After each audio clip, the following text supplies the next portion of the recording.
Boa tarde, amigos. Aqui não tem ninguém com salário atrasado, não, né? Graças a Deus. Nós viemos agora de uma conversa difícil com os atletas do Cruzeiro e eu lembrei a eles que hoje é um marco muito importante. Esse clube que aqui está foi eleito o melhor clube brasileiro do século XX. Não é pouca coisa. Eu acho até que é um título maior do que campeão do mundo, porque campeão do mundo tem todo ano. Agora, melhor clube brasileiro do século XX é só de 100 em 100 anos. E o Cruzeiro foi eleito assim. Um instituto de pesquisa de futebol, em Bonn, reconhecido pela FIFA, elegeu o Cruzeiro. Então, nós viemos desde 1921, acostumados à liderança, acostumados a incomodar o eixo Rio-São Paulo. É o único clube brasileiro que incomoda o eixo Rio-São Paulo, apesar da disparidade enorme de verbas daqueles principais clubes de lá. Hoje, nós estamos na Série B. É uma realidade muito triste. Mas, apesar de todas as dificuldades, nós estamos encontrando, no ânimo de 9 milhões de torcedores, uma força que a gente não esperava encontrar. É impressionante a disposição deles em nos ajudar. E nós estamos prosseguindo, apesar de todas as dificuldades. Hoje, reunido com os atletas profissionais, nós não apresentamos uma solução. Nós pedimos ainda compreensão. Pedimos compreensão a quem nós não podemos pedir compreensão de tanto que eles já estão esperando. Mas estamos pedindo, que é o único caminho. O Cruzeiro hoje é uma terra arrasada, infelizmente. A administração passada agiu como se nós estivéssemos numa filial da Casa da Moeda. Faz aí 50 milhões, faz aí 10 milhões, 30 milhões. As dívidas são astronômicas. Os resultados de auditoria nos colocam assim numa situação verdadeiramente absurda. Mas dentro desse caos, nós estamos reagindo pouco a pouco e hoje nós temos, iniciando aqui um capítulo importante da nossa história, trazendo para o nosso lado, trazendo para essa batalha a experiência do Ocimar. Ele vem lá de Curitiba, trazendo um histórico de vencedor, o que nos anima demais.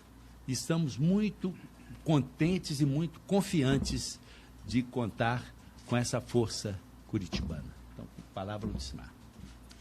Boa tarde a todos. Num primeiro momento, agradecer ao presidente, né, pela confiança depositada, dizer que é um enorme prazer estar aqui no Cruzeiro. Eu diria que é uma realização profissional. Eu que estou no futebol desde 1985. Por 11 anos fui dirigente estatutário como presidente e quero aqui engrandecer a coragem do senhor e dos membros do Conselho de assumirem tamanha responsabilidade pelo simples amor, né, ao seu clube.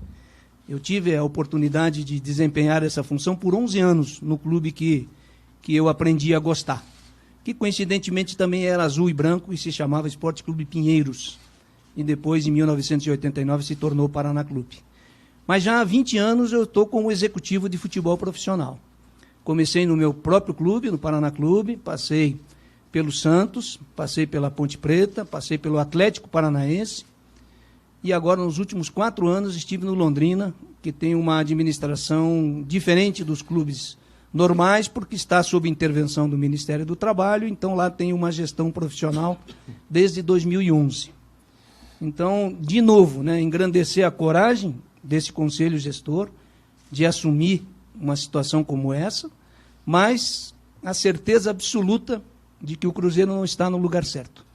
E ele passará muito brevemente por esse espaço que não é o seu lugar. Nós temos certeza disso e é por isso que eu aceitei esse desafio de pronto, né? Nós conversamos ontem à noite, né, presidente? E hoje já estamos aqui trabalhando com o máximo do entusiasmo e com a força necessária para que o Cruzeiro volte aos seus dias de glória. Osimar, boa tarde. Boa tarde. Gostaria de saber qual foi a sua impressão num primeiro contato com os jogadores que se reapresentaram hoje e um pouquinho sobre como vai ser esse trabalho ao lado do Alexandre Matos, que segue também ajudando o Cruzeiro enquanto ele não se transfere para um novo trabalho. Bem lembrado. A situação com os jogadores, o que eu mais gostei da reapresentação foi a sinceridade que o presidente usou nas palavras para com eles. E acabou de repetir aqui que ainda não temos uma solução definitiva para os problemas que se acumularam aí nos últimos meses. Mas, no futebol, a verdade sendo dita, ela sempre vai ser resolvida. E a questão do Alexandre, nós somos companheiros de Associação Brasileira dos Executivos, da qual eu fui o fundador, e já é nosso companheiro há mais de 10 anos. E a experiência do Alexandre, e assim também a carreira gloriosa que ele teve nos últimos 5 anos, com certeza vai nos ajudar muito, principalmente na recolocação daqueles jogadores que não deverão permanecer aqui em virtude da nova situação que o Cruzeiro vai enfrentar nesse ano. Então, podem ter certeza que não há atrito nenhum de função, até porque o Alexandre vai ficar por um período provisório, e para mim é uma ferramenta e uma coisa muito importante ele estar junto, principalmente nesses primeiros momentos. Dalai, você disse aí que está satisfeito com esse apoio de mais de 9 milhões de torcedores do Cruzeiro, que estão abraçando, que vão apoiar, mas eles também estão preocupados com alguns aspectos. E a principal pergunta que é feita por esses torcedores é se esse conselho gestor vai manter pessoas que estavam ligadas à antiga diretoria. Não é só pelo fato de alguém trabalhou na antiga diretoria, seria excluído, né? Mas está sendo feita uma aferição, sobretudo com base em salários. Uma das características da administração passada é uma prodigalidade que até agora nós não encontramos razão para ela de subir salários. A pessoa ganha R$5.000, é um bom funcionário, passa para 15. O Conselho Gestor assusta a todo momento quando vê a folha salarial, a progressão salarial, porque são empresários, são homens com 10, 15, 20 mil empregados. E esses homens, quando tem um funcionário que ganha R$3.000 e ele desempenha muito bem o seu papel, ele aumenta para 3.500. E do outro ano aumenta para 4. O funcionário fica satisfeitíssimo. No Cruzeiro, o salto é de canguru. É de 3 para 12, de 12 para 30, de 30 para 60, assim aéreamente. E é isso que nós estamos suportando agora. É um absurdo. Um absurdo. E isso estava sendo mostrado desde maio do ano passado, pelas auditorias feitas. E foram interrompidas exatamente em maio, quando mostrou essa disparidade. O Departamento Médico do Cruzeiro, por exemplo, no gráfico comparado com o Flamengo, com o Santos, com o Internacional, Grêmio, Corinthians, gasta 3, 4 vezes mais do que esses times. 3, 4 vezes mais. Por exemplo, um fisioterapeuta no Santos ganha 6 mil, 7 mil, aqui estava 15, 20, 30. E, paralelamente, o aproveitamento das divisões de base, também mostrado pela auditoria, é um absurdo. O Cruzeiro, em 2018, gastou 51 milhões com a divisão de base, teve lucro de 2 milhões. O Santos gastou 25 milhões, teve lucro de 180 milhões. E outros times, assim, gastaram 15, tiveram 200 milhões de lucro. Nós estamos numa situação... Então, funcionários que, embora tenham trabalhado na gestão passada, têm bom desempenho e com o salário compatível, vão sendo mantidos. Agora, outros, infelizmente, isso corta o coração, pessoas amigas, pessoas boas, mas que o Cruzeiro não está suportando essa folha salarial. Osimar, boa tarde, seja bem-vindo. Boa tarde, obrigado. Parabéns também pela coragem de assumir um clube que vive uma triste realidade. Se tratando dessa realidade, qual o principal passo, você como um diretor executivo, a ser dado para essa reconstrução do Cruzeiro em 2020? Principalmente dar o passo do tamanho da sua perna, né? E há um histórico no futebol brasileiro de que nas grandes dificuldades apareceram os grandes craques, principalmente os que vieram da categoria de base. O caso do Santos, em 2004, com Diego, Robinho, só acabaram jogando porque o Santos não tinha mais de onde retirar recursos, né? E a gente espera que o Cruzeiro também tenha essa felicidade, de nesse momento poder lançar jogadores jovens dentro da nossa capacidade financeira e orçamentária e que esses jogadores deem o resultado técnico que o Cruzeiro sempre obteve, que foi o de vitórias. Simar, o presidente desse núcleo transitório definiu aí o teto salarial de R$150 mil. Como é que vocês vão trabalhar isso com os jogadores? Tem muitos jogadores acima desse salário. Como é que vai ser trabalhado? É realmente esse o teto? Tem um teto de folha salarial? Não, já houve uma flexibilização, né, presidente? Já não é mais. Esse foi uma diretriz que já não está mais tão rígida assim. E como é que vai ser tratado isso com esses jogadores que são os mais consagrados, que estão no elenco, que têm altos salários? Se não baixar até o valor que vocês determinaram, se tem um valor agora, como é que vocês vão fazer para lidar com isso, a situação? A ideia é, da maneira mais honesta possível, chamá-los, né, e chegar a uma conclusão em conjunto. Caso a caso. Né? Caso a caso será estudado. Aqueles que não quiserem, na verdade, reduzir ou chegar a um bom termo com o Cruzeiro atual, a gente vai facilitar uma negociação, tentar uma saída para que todas as partes fiquem satisfeitas. Não tem o teto. Ele já flexibilizou um pouquinho esse teto, porque às vezes você pode ter um de 20 e pode pagar um pouquinho mais no outro. Verdade. Então, a média vai compensar. O importante é que nós sabemos quanto podemos gastar, né? E a nossa folha vai ser 1/3 daquela que vinha sendo aplicada até então. Dalai. Oi. Em relação às demissões, né, o Cruzeiro vem enxugando a folha de pagamento. Alguns nomes hoje surgiram, algumas informações que teriam deixado o clube. O Cruzeiro ainda não confirmou oficialmente. Por exemplo, Marconi Barbosa, Valdir Barbosa. E em relação ao Robertinho, preparador de goleiros do Cruzeiro. Se o Cruzeiro confirma a saída dele, ele que é tido por muitos especialistas como o melhor preparador de goleiros do Brasil. E se ele saiu, qual foi o motivo, o que de fato aconteceu para que se chegasse a essa conclusão? Certo. Olha, fui professor de jornalismo durante 10 anos também, sabe? Professor de direito também. De modo que eu sei, se eu responder essa pergunta, as outras que virão. Então, eu peço licença a vocês para não analisar nomes, porque são profissionais respeitados e não é digno da minha parte, nem eles merecem, que a gente vá tratar que fulano foi demitido hoje, Beltrano foi demitido. O Cruzeiro continua com a política de cortes, certo? Doutor Dalai. Fala. Depois eu te faço um, Alcimar, que estava com saudade de você. A pergunta recíproco. A pergunta é o seguinte: a atitude que vocês vêm tomando tem sido muito bem aceita. Agora, eu gostaria de saber quando que vai sair esse inquérito policial. Está todo mundo aguardando isso. Que tipo de atitude vocês têm tomado com relação a isso? Eu tenho falado reiteradamente que nós estamos num barco. O barco tem 2 faróis. O farol de popa, que ilumina as águas que passaram, e o farol de proa, que ilumina as águas que a gente vai trilhar. Nós, do Conselho Gestor e da Presidência, desligamos o farol de popa e deixamos que essas águas passadas fiquem a cargo de quem elas devem ficar, ou seja, Polícia Federal e Ministério Público.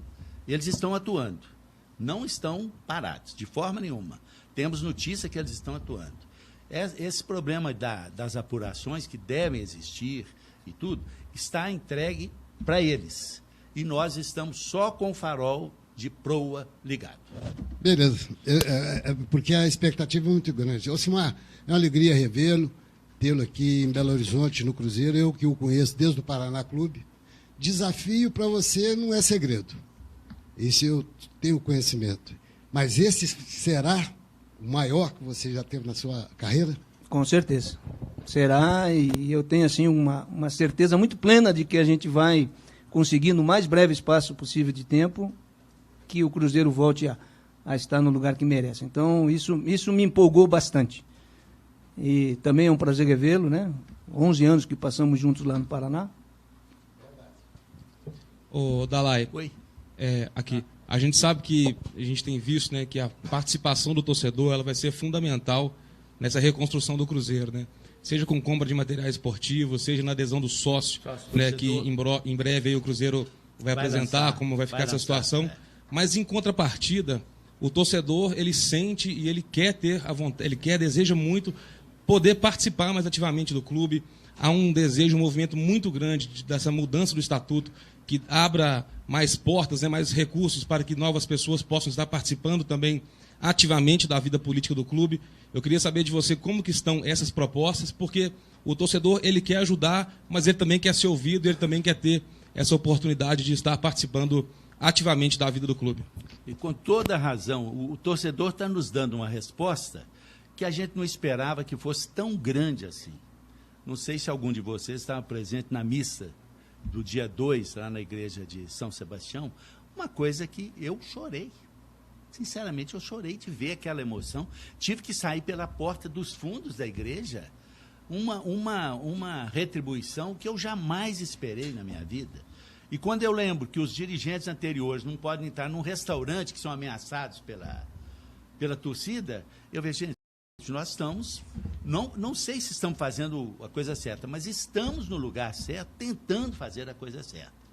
E a torcida tem nos dado um apoio permanente. Em contrapartida, com muito boa pergunta, ele quer uma resposta nossa com relação a eles. A reforma do Estatuto é uma necessidade nossa, é uma obrigação nossa. Só que o momento não é ainda para a reforma. É como se a gente estivesse apagando um incêndio na nossa casa e cuidasse de passar sinteco num dos cômodos, para melhorar. Não é o momento ainda, mas essas reivindicações são mais do que justas. Claro que a gente vai estudar cláusula por cláusula, mas a reforma estatutária é fundamental para que o Cruzeiro deixe fazer uma coxa de retalho no seu estatuto. As reformas anteriores foram casuísticas. Nada pior do que isso, você reformar o estatuto para atender uma determinada circunstância.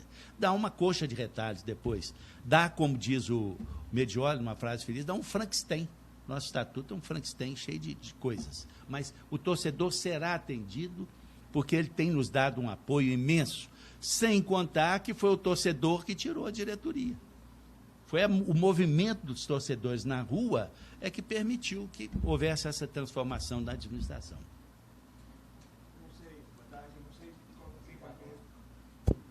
Quem pode me responder? Boa tarde, primeiramente. Esses jogadores que não se apresentaram, o caso do Thiago Neves, Fabrício Bruno, eles serão multados? Tem alguma punição, sendo que eles têm contrato com o Cruzeiro? Nós não podemos falar em multa de jogador que não se apresentou sem ouvi-lo, sem ver as reivindicações. Eles também têm os direitos. Nós estamos com atraso no pagamento de vencimento, de salários. Então, quando você está numa situação dessa, o menos que você pode fazer é ser impositivo, ser ditatorial ali, vamos ouvi-los, né? Uma das primeiras coisas que nós fizemos hoje, nesse primeiro dia, foi uma conversa com os representantes do Fabrício Bruno, e a conversa foi muito proveitosa. Então, muito provavelmente, inclusive, a gente tem uma solução para o caso dele ainda nessa semana. Ocimar, boa tarde. Boa tarde. Você vem de um rebaixamento com o Londrina, embora apesar dos trabalhos anteriores, e trabalho de alguma forma discreto em outros clubes menores. O que você acha que te credencia a assumir o Cruzeiro no momento mais trágico da sua história? A experiência, né? A experiência de ter passado como dirigente estatutário. O resultado, na verdade, né? A gente sempre é muito medido pelo resultado.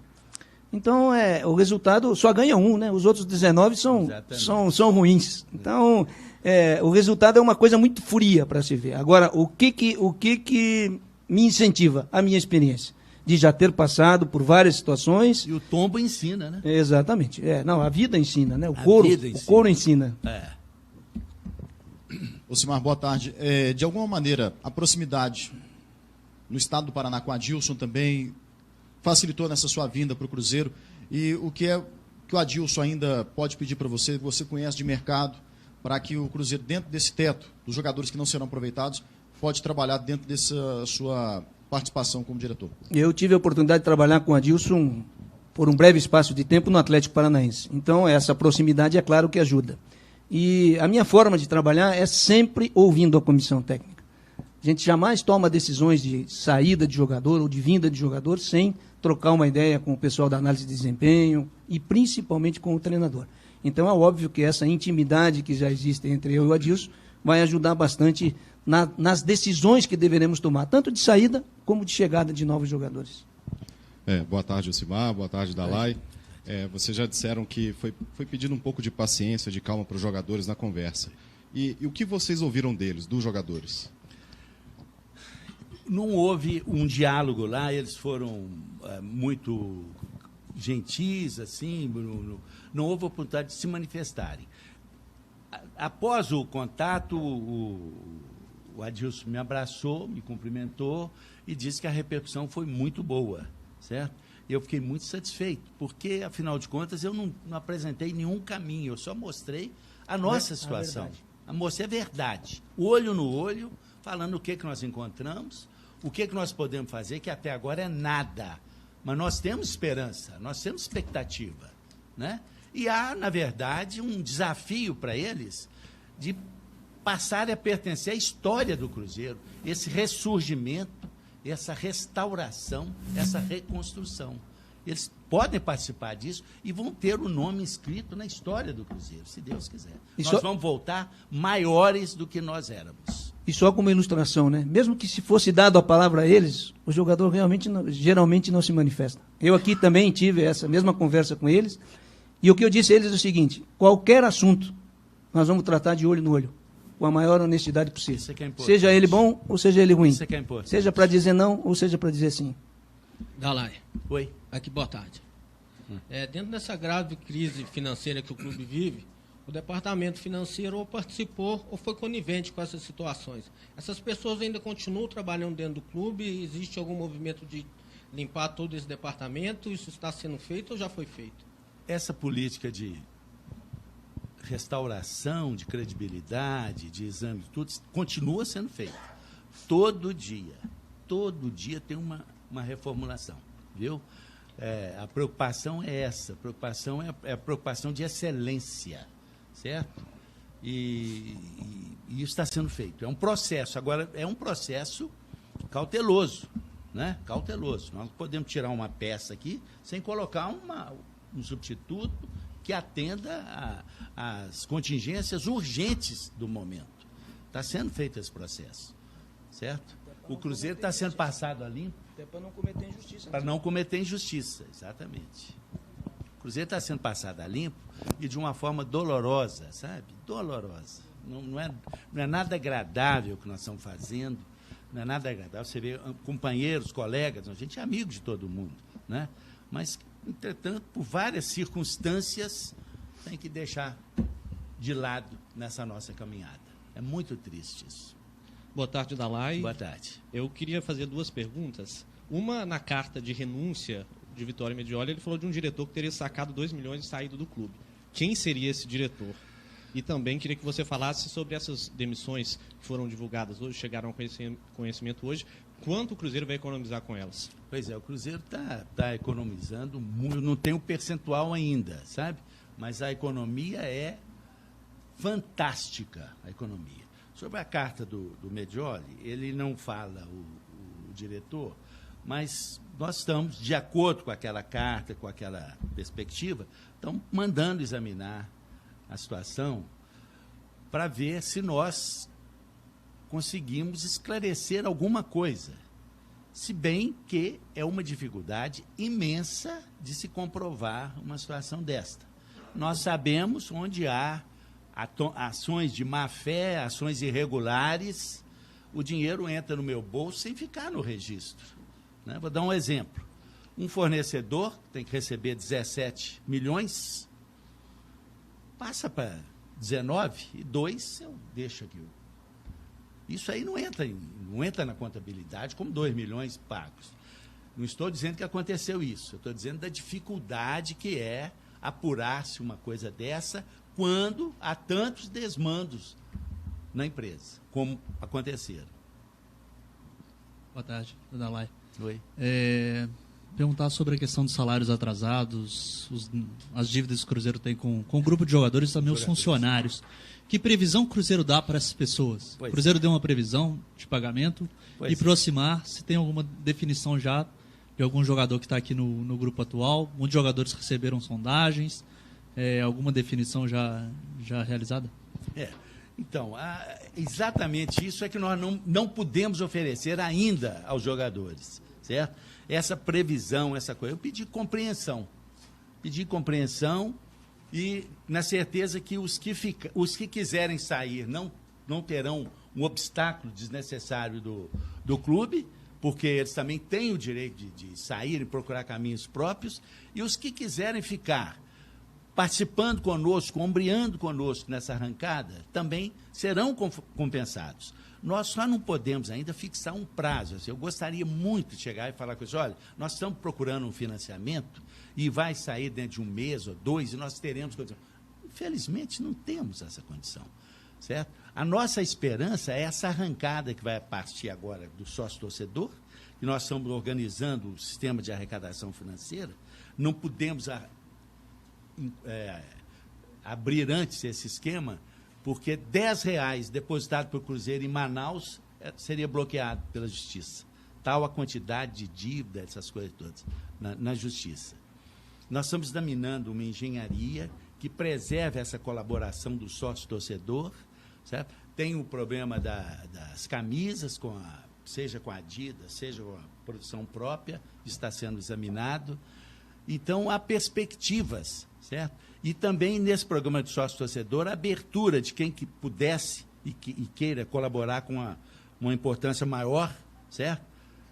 Também haverá essa oportunidade para a gente captar essa emotividade dos 9 milhões de torcedores.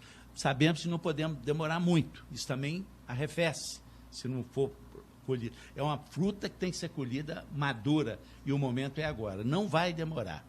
E só a partir disso é que nós podemos dar aos jogadores alguma luz nessa coisa. O que eu pedi a eles foi apenas compreensão e eles parecem, mesmo no silêncio deles, parece que demonstraram que estão tendendo a colaborar.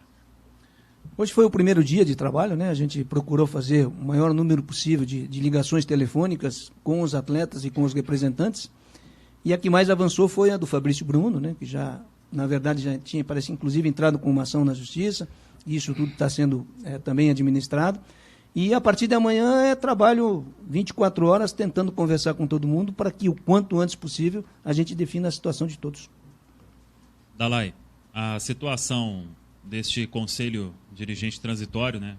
Vai mesmo até maio, tem que ter uma eleição em maio e outra no final do ano. Pergunto isso porque a gente vê informações de que aliados do Wagner poderiam se candidatar para já uma volta em maio. Como que você tem acompanhado isso? Se acredita que isso vai ser possível mesmo?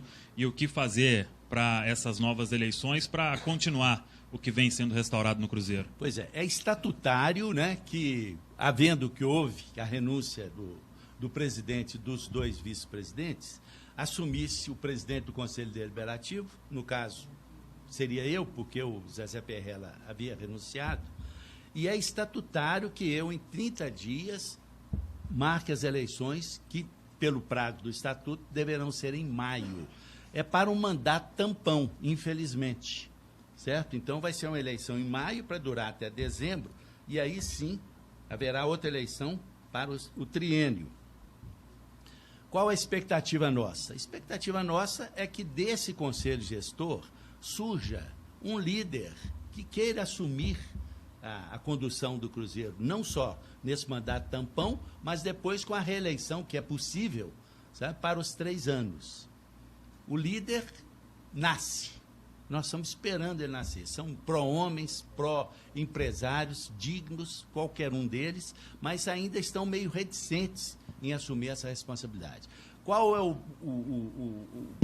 céu de brigadeiro para nós? Uma chapa única.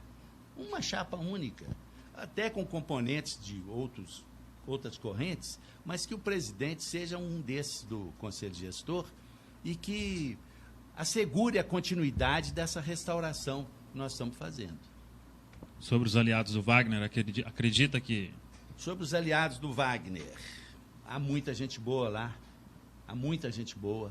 Há representantes do Estado Islâmico e dos xiitas, mas há também muita gente boa. E eu espero que um desses lados de paz se apresente e possa compor uma chapa única. Osimar, a gente não viu o Orejuela aqui na reapresentação. Tem alguma situação para ele, o lateral colombiano, que o Cruzeiro acabou adquirindo aí parte dos direitos? Na verdade ele teve um problema com a passagem aérea, somos informados hoje, mas por enquanto não tem nada. Existem aí algumas especulações não oficiais, né? Mas foi um problema de passagem aérea mesmo, que ele não compareceu hoje.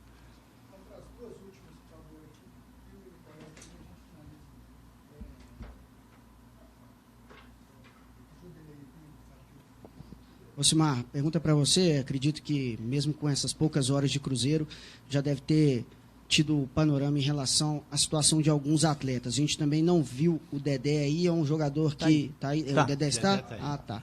Como é que está a situação do Dedé em relação às duas sondagens iniciais que havia dito o Saulo Frois? Uma delas, o jornal Hoje em Dia até publicou que seria do futebol chinês. Chegou alguma proposta oficial pelo Dedé? E como é que está a situação do Edilson? O Cruzeiro liberou o jogador mesmo para voltar ao Grêmio? Como é que está a situação desses dois jogadores? Então, as duas situações são só especulações. De oficial, absolutamente nada, né? Então, a partir de amanhã, e na conversa que tive com eles, é que cada um seria tratado individualmente.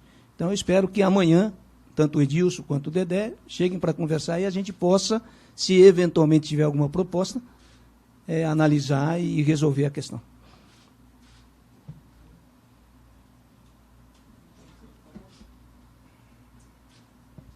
Também nessa linha de jogador, acho que é um caso emblemático, o caso do Thiago Neves, que é um jogador que saiu desgastado no final do ano passado, entrou na justiça. O Cruzeiro tem interesse em manter esse jogador e como é que ele vai ser tratado, esses ídolos assim? Não reduziu, realmente vai ser colocado em negociação?